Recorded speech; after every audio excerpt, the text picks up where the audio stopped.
C'est l'histoire d'un châssis de porte-fenêtre.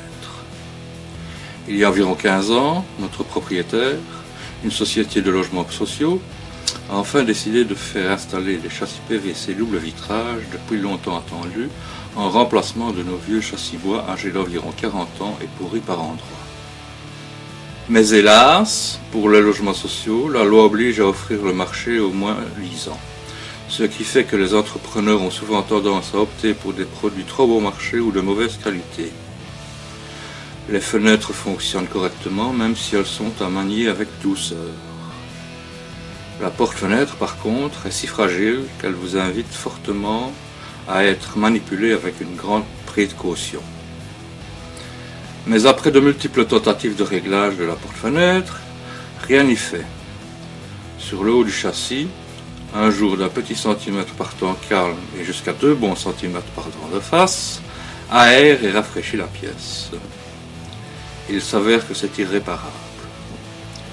Inutile de dire que du point de vue isolation thermique, c'est raté.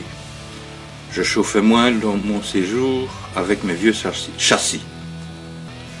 Inutile de dire que du point de vue isolation thermique, c'est raté. J'ai vu dans un documentaire que dans un pays nordique, peut-être la Suède ou la Norvège, la loi impose au marché public de ne choisir ni le moins 10 ans, ni le plus cher, mais celui qui est le plus proche du centre d'une fourchette établie entre les deux extrêmes. Pour en revenir à ma situation, je pense que cette malfaçon est due à la mauvaise rédaction du cahier des charges ou à sa mauvaise interprétation, au suivi des travaux ou que sais-je. La solution serait peut-être de faire preuve de solidarité entre voisins et porter ensemble ce problème devant la société de logement, mais croyez-moi, ce n'est pas gagné. Ainsi, j'en suis réduit à me calfeutrer en bricolant avec des mouchoirs en papier et de la bande adhésive à chaque débit d'hiver, et donc de condamner l'accès à mon balcon.